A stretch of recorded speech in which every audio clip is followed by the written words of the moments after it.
The greatest joke in the history of the Galactic Consortium was not a witty remark or a political cartoon. It was a child. A soft, fragile human child named Leo, standing on the obsidian landing platform of the Xylos Combat Citadel, the most brutal military academy in the known galaxy. His enrollment papers were a masterpiece of diplomatic spite, a message from the upstart human federation that was so subtle, so deeply layered with contempt, that the Xylos High Command actually laughed. They saw it as the desperate act of a species defined by its weakness, a species whose greatest contribution to the galaxy was its amusing, chaotic unpredictability. They were about to learn that unpredictability was not a weakness. It was a weapon.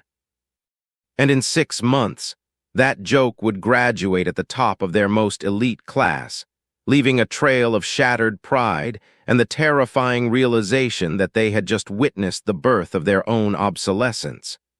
This is the story of how a fatal assumption, an act of cosmic arrogance, unleashed a power that had been sleeping for millennia. This is the story of what happens when you underestimate the spark within. The Xylos Dominion was a monument to genetic perfection. For 10,000 years, they had pruned their own evolutionary tree, snipping away every strand of DNA deemed inefficient, chaotic, or weak.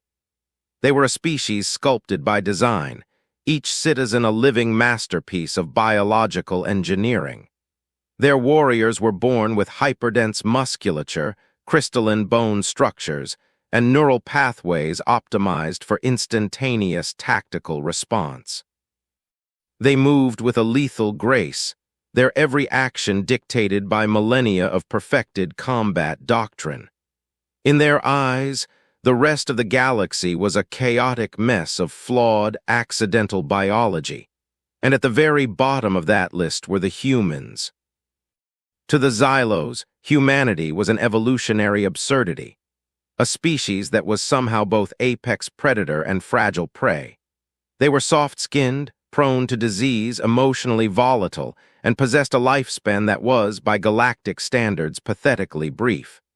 Their strength was unremarkable, their speed laughable. They had stumbled onto the galactic stage by sheer, dumb luck, a chaotic explosion of population and expansion that the Xylos viewed with a mixture of disgust and morbid curiosity. The human federation, young and bold, refused to be cowed. They couldn't match the Xylos ship for ship or warrior for warrior.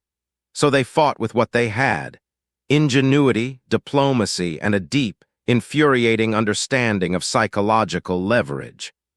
When a border dispute escalated, the Federation, instead of rattling sabers, sent a diplomatic request that was pure, calculated insult. Citing an ancient and obscure clause in the Galactic Consortium's charter about cultural exchange and military cross-training, they nominated a candidate for the Xylos' most sacred institution, the Citadel. The Citadel was not a school, it was a forge. It took the perfect genetic stock of the Xylos youth and hammered it into living weapons under conditions that would pulverize lesser species. The gravity was 1.5 times standard Terran. The atmosphere was a thin, nitrogen-heavy mix that demanded terrifying lung efficiency. The training regimen was a continuous cycle of pain, stress, and simulated battle designed to activate every last ounce of their engineered potential. And into this forge, the humans sent a 12-year-old boy. His name was Leo. He wasn't a child soldier or a secret super being. He was an orphan from the Martian frontier colonies, chosen for his high scores in resilience and adaptability metrics. He was, by human standards, tough. By Xylos standards, he was made of glass. The day he arrived, the laughter was not just figurative. It echoed in the cavernous halls of the Citadel, a low, guttural sound from the towering Xylos cadets. They stood a full 2 heads taller than Leo, their iridescent hides shimmering under the harsh alien light. They saw his pale skin, his wide, curious eyes, and the slight tremble in his limbs as his body fought the crushing gravity. He was a pet, a mascot, a joke made flesh. The head instructor, Vorlag, was a legend. A veteran of 100 campaigns, his body a roadmap of battle scars that even Xylo's bioregeneration couldn't fully erase. He looked down at the human child and felt a profound sense of disappointment. Not in the child, but in the humans. He had expected a better, more clever insult. This was just pathetic. "Cadet," Vorlag's voice boomed, the translator device on Leo's ear turning it into a gravelly, synthesized sound. "You are aware of the Citadel's attrition rate. 40% of our own perfect stock do not complete the first cycle. Your biology is insufficient. Your presence here is an anomaly. The High Command allows it for political reasons. I do not. You will be treated no differently. You will meet every standard or you will be broken by it. Do you understand?" Leo, his legs aching, his lungs burning, simply looked up and nodded. "Yes, instructor." The brutal truth the Xylos had built their entire empire upon was that strength came from engineered perfection. They believed weakness was a flaw to be eliminated. They had never considered that weakness could be a crucible, a harsh, unforgiving furnace that forges a kind of strength they could never design in a lab. The first month was hell. The physical conditioning was designed for bodies that could bench press starfighter plating. Leo would finish every session on the verge of collapse, his muscles screaming, his vision swimming. The Xylos cadets would complete their reps with perfect economical movements and then watch him, their faces a mixture of pity and contempt as he struggled to lift a fraction of their weight. They didn't understand what they were seeing. They saw a weak body failing. They didn't see a human system being pushed into a state of hyperadaptation. On Earth, human evolution was a story of persistence. Humans weren't the strongest or the fastest, but they could outlast anything.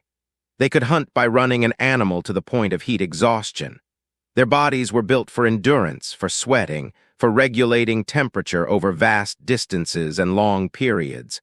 The Xylos, with their dense musculature and efficient, closed-loop metabolisms, were built for explosive, overwhelming force. In prolonged exertion, they were prone to overheating. They saw Leo's constant, dripping sweat as a sign of his body's gross inefficiency. They never realized it was one of humanity's oldest and greatest weapons.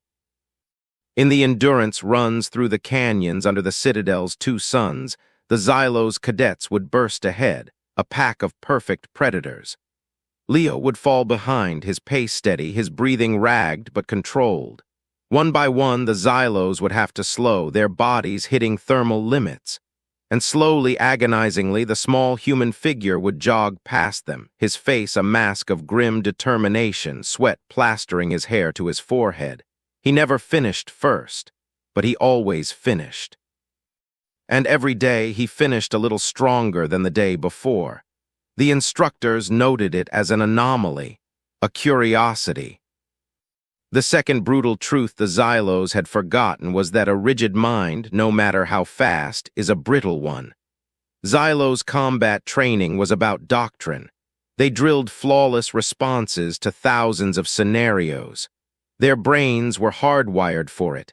When faced with problem A, they executed solution A perfectly. Every time. It was unthinkable to do otherwise. Human minds are not built that way. The human brain is a mess of chaotic, cross-wired, associative pathways.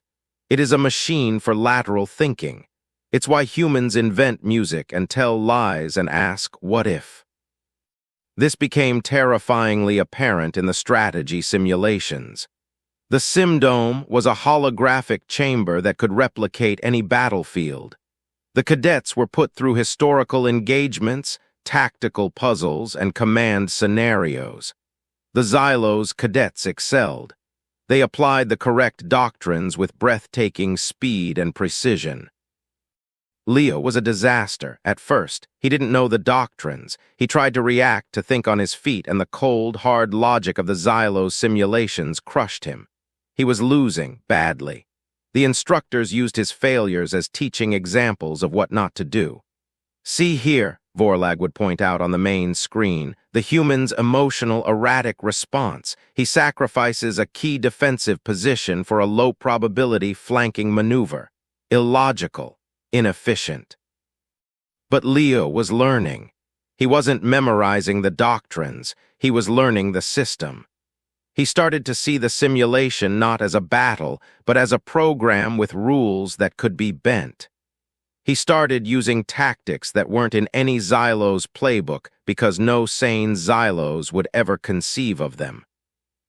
In one scenario, he was tasked with defending a mountain pass against a vastly superior armored force. The textbook Xylo's solution was a layered defense, a fighting retreat to bleed the enemy. It was elegant and honorable. Leo, on the other hand, used his tiny detachment of engineering units to cause a landslide, sealing the pass completely. He didn't fight the enemy. He didn't kill a single one. He just ended the problem. The simulation program stuttered, unable to compute the outcome. He hadn't won according to the victory conditions, but he hadn't lost either. He had broken the scenario. Vorlag stared at the screen, his mandibles clicking in a rare sign of agitation. "This is not combat," he declared to the class. "This is cowardice, an avoidance of the warrior's path." But a few of the more intelligent cadets looked at the screen and saw something else. They saw a solution that cost no lives, used minimal resources, and achieved the strategic objective perfectly.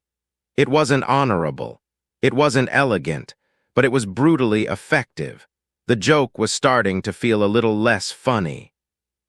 The turning point came in the third month, during an exercise known as the Gauntlet.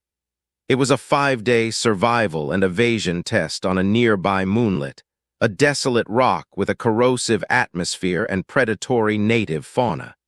Cadets were dropped in with minimal gear.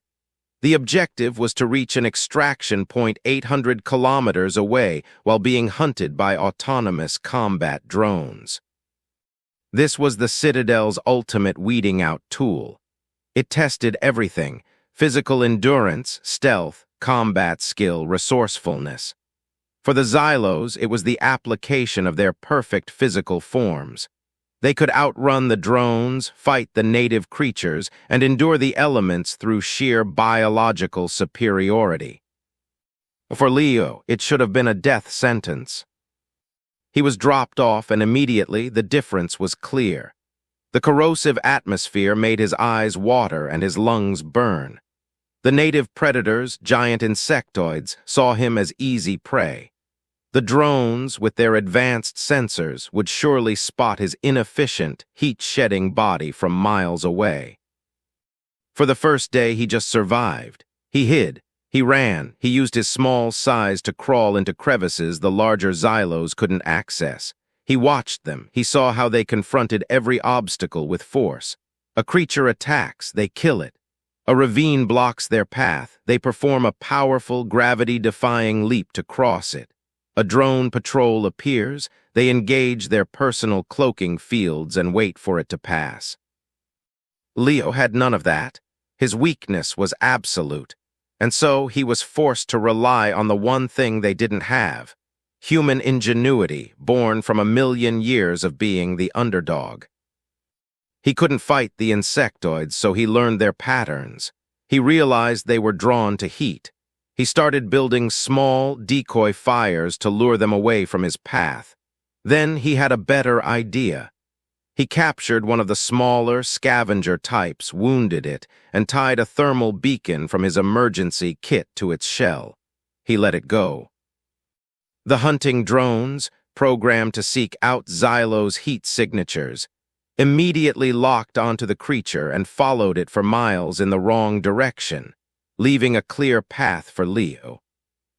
He couldn't leap the ravines. So he spent hours weaving a rope from the tough, fibrous vines that grew in the dark places of the rock. It was slow, it was tedious, it was inefficient, but it worked. He scavenged. He found a crashed drone from a previous year's exercise, and with his small, nimble fingers, a trait the Xylos saw as delicate and useless, he was able to pry open its power cell housing and recharge his own equipment. The Xylos, with their larger, stronger hands, would have simply smashed it open, destroying the delicate components within. On the fourth day, he stumbled upon Kalen, the top cadet in the class, the epitome of Xylos perfection. Kalen was cornered, his leg injured from a fall, his energy reserves low. 3 large insectoid predators were closing in. For Kalen, this was a moment of supreme warrior honor. He drew his combat knife, ready to die fighting.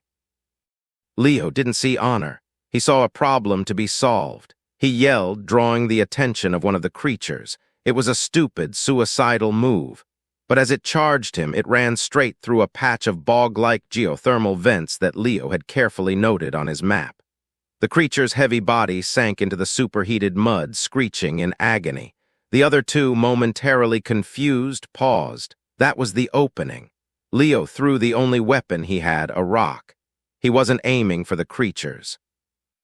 He was aiming for a cluster of fragile, crystalline structures on the cave wall above them. His aim was true. The crystals shattered, raining down razor-sharp shards onto the 2 remaining insectoids, causing them to retreat in pain and confusion. Silence, Kalen stared, his knife still in his hand, his mind unable to process what had just happened. The human hadn't fought like a warrior. He had fought like a pest. He had used the world itself as a weapon. He was weak, and that weakness had made him clever in a way Kalen couldn't even begin to comprehend. Leo walked over, pulled out his scavenged medkit, and started treating Kalen's leg. He didn't speak. He just worked. They reached the extraction point together just hours before the deadline. Leo was exhausted, covered in mud and scratches, but alive. When the final tally was posted, the results sent a shockwave through the Citadel. Most cadets had a dozen confirmed drone kills. Kalen had 6. Leo had 0, but his score in strategic efficiency, environmental exploitation, and resource management was literally off the chart. The scoring algorithm had never seen anything like it. He had not only survived, he had mastered the environment in a way no Xylos ever had. The joke was dead. In its place was a terrifying, unspoken question. What is this species? Vorlag brought Leo into his private office. The immense Xylos instructor towered over the small human boy. For a long time he just stared. The contempt was gone from his eyes. It had been replaced by a deep, unsettling curiosity. "Explain your tactics during the gauntlet," Vorlag commanded. "I couldn't win the way you do," Leo said, his voice quiet but steady. "So I had to find a different way to not lose." A different way to not lose. The phrase burrowed into Vorlag's mind. Xylos' philosophy was about victory, absolute, crushing, perfect victory. The concept of not losing was a semantic void, a nuance they had engineered out of their thinking. "Your people," Vorlag said slowly, "they are not strong, they are not fast, they are not durable, and yet you are here. We thought your chaos was a weakness. We are beginning to suspect it is the very source of your strength. We designed ourselves for a predictable universe. You evolved to survive an insane one." The final 6 months were different. The mockery stopped. It was replaced by a wary observation. Cadets started watching Leo in the simulations, trying to understand his bizarre, unpredictable logic. Some even tried to emulate it and failed spectacularly. They couldn't replicate his thinking because they couldn't replicate his context. They had never known true, desperate weakness. They had never had to innovate or die. The final exam was the crucible. A one-on-one combat trial in the main arena. It was the culmination of everything. The graduates' rank was determined by their performance here. By tradition and by merit, the final match was between the top two cadets, Kalen, the perfect Xylos warrior, and Leo, the human anomaly. The entire High Command was watching via hologram. The Human Federation's ambassador was also present, his face a perfect, unreadable mask. The bell chimed, the fight began. It was a massacre. Kalen was a blur of motion. He was stronger, faster, his every move a textbook-perfect strike. He had innate biological advantages, including retractable claws on his knuckles.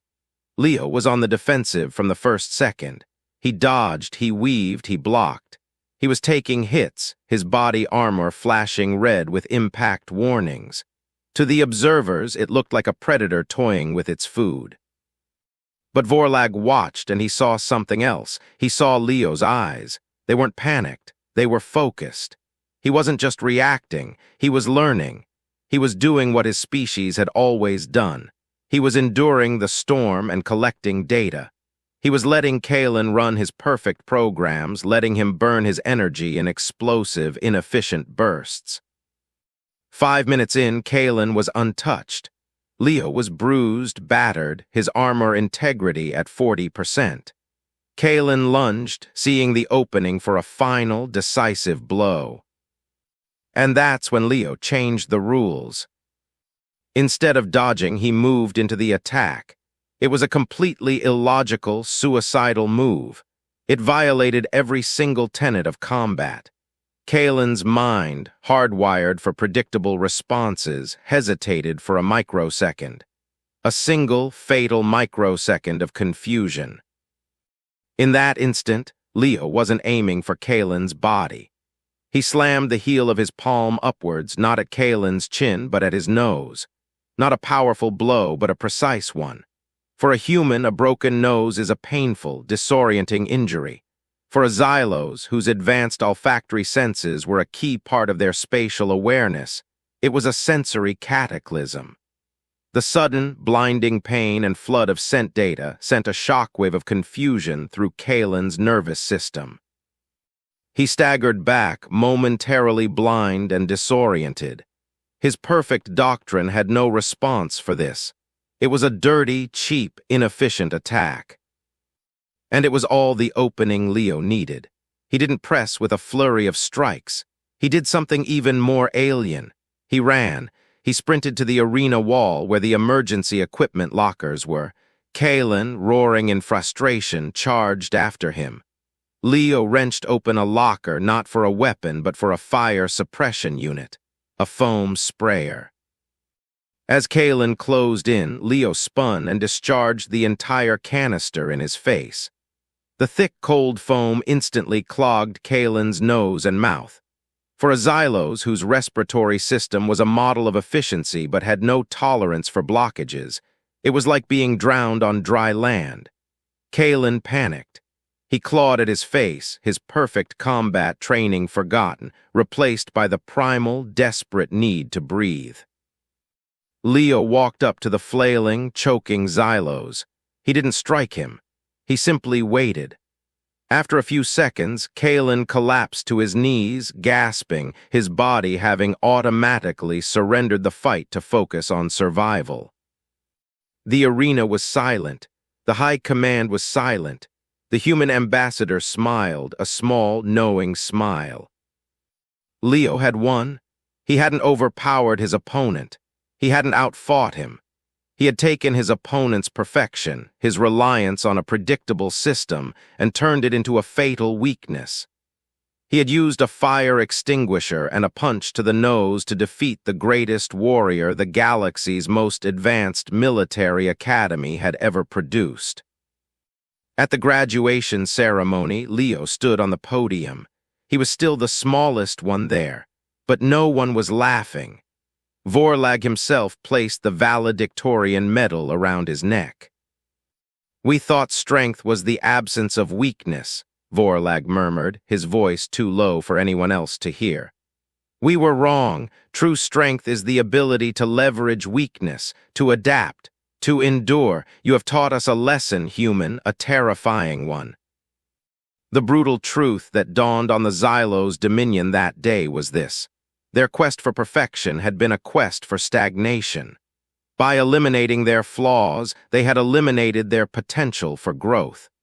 They had created a perfect system for a universe that no longer existed, a universe that wasn't messy or chaotic or unpredictable.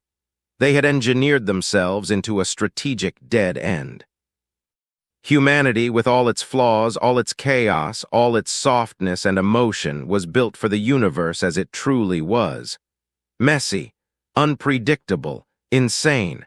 They were the ultimate adaptation engines. The story of Leo became a legend, but more than that, it became a warning. A warning about the danger of underestimation. A warning about the fatal assumption that what you see is all there is.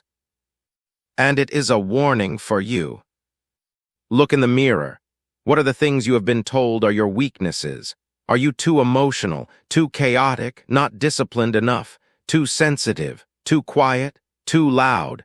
Society, like the Xylos, has a very rigid definition of what perfection and strength look like, and it spends all its time telling you how you fail to meet that standard. Here is the brutal, empowering truth. Your perceived weaknesses, the very things you have been taught to hate about yourself, are the unrefined ore of your greatest strengths. Your sensitivity is the source of your empathy and intuition.